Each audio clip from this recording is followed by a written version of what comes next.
액션 let's go 저 건물을 찾으러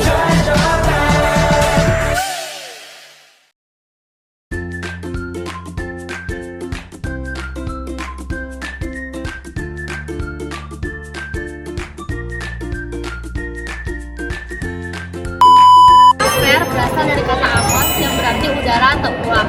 Sedangkan sphaira yaitu lapisan. Maksud dari kata tersebut, atmosfer adalah sebuah gas penguapan udara yang menyelimuti permukaan bumi. Pembentukan atmosfer sangat banyak sekali dipengaruhi oleh gaya gravitasi bumi. Secara umum, gas yang membentuk lapisan-lapisan atmosfer didominasikan dengan zat-zat hidrogen, metana, helium, dan amonia.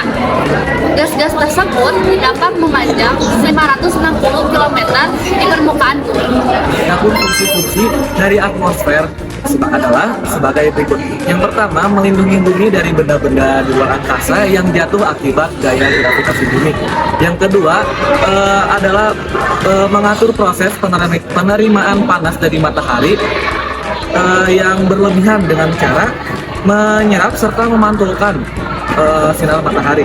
Yang ketiga, mencegah suhu bumi dari suhu yang ekstrim. Selanjutnya ada lapisan-lapisan atmosfer. Dari lapisan yang paling dekat dengan permukaan bumi hingga yang paling jauh. Yang pertama ada lapisan troposfer. Apa sih lapisan troposfer itu? Jadi lapisan troposfer adalah lapisan yang paling dekat dengan permukaan bumi.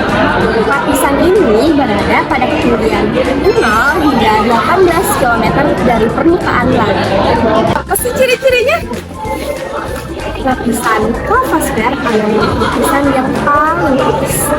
Lapisan ini menjadi tempat terjadinya fenomena iklim seperti hujan, petir, dan langit. Lapisan yang kedua adalah lapisan stratosfer. Apa sih lapisan stratosfer itu? Jadi lapisan stratosfer adalah lapisan yang paling dekat kedua dengan atmosfer bumi. Lapisan ini berada pada ketinggian 18 km hingga 60 km dari apa sih ciri-cirinya? Lapisan stratosfer mempunyai sifat udara yang kering, artinya tidak mengandung air dan berdebu. Juga lapisan yang ketiga yaitu lapisan mesosfer. Lapisan mesosfer adalah lapisan yang berada ketinggian 60 km hingga 80 km dpl. Apa sih ciri-cirinya? Yang memiliki ciri-ciri sebagai berikut. Lapisan berada di tengah-tengah atmosfer. Lapisan mesosfer menjadi lapisan atmosfer yang melindungi bumi dan hujan meteor. Udara pada lapisan ini sangat panas disebabkan adanya pergeseran objek atau pembakaran benda-benda sehingga menjadi udaranya sangat panas. Lapisan yang keempat adalah lapisan termosfer. Lapisan ini berada pada ketinggian 80 km sampai 100 km dpl. Apa sih ciri-cirinya? Nah, lapisan termosfer mempunyai beberapa ciri. Yang pertama, lapisan ini adalah lapisan tertinggi kedua yang berada di atmosfer. Lalu ciri yang kedua adalah memiliki suhu antara minus 40 derajat sampai minus 5 derajat Celcius.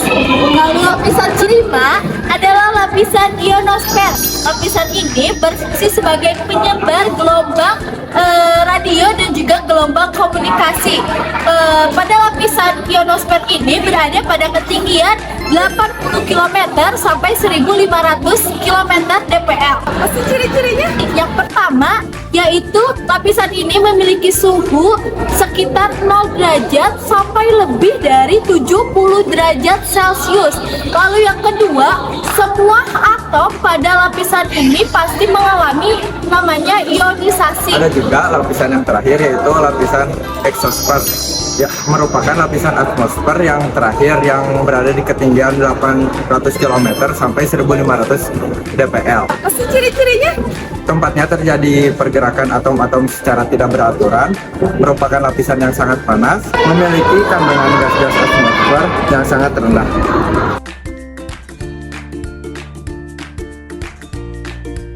Polusi udara. Mereka sangat kecil, keluar dari asap kendaraan bermotor dari pembakaran PLTU batubara, dari kegiatan konstruksi, dari pembakaran terbuka seperti pembakaran sampah, dari debu jalan raya, hingga sumber lainnya. Komposisinya naik turun bergantung musim. Merekalah yang menyebabkan kotamu seolah diselimuti kabut. Padahal itu adalah polusi udara.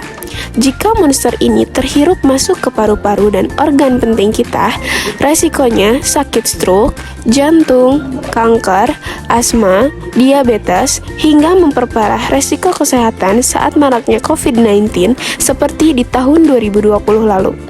Ujungnya bisa berdampak pada kematian. Tapi ada solusinya. Yuk menanam pohon atau berkebun, aktif gunakan transportasi umum massal atau bersepeda dan berjalan kaki. Di rumah, hematlah listrik dan kalau bisa lakukan transisi energi. Juga hindari pembakaran sampah. Jangan lupa pula minta pemerintah untuk meningkatkan fasilitasnya dan membuat peraturan untuk memperbaiki kondisi ini. Tentunya peraturan yang harus dijalankan.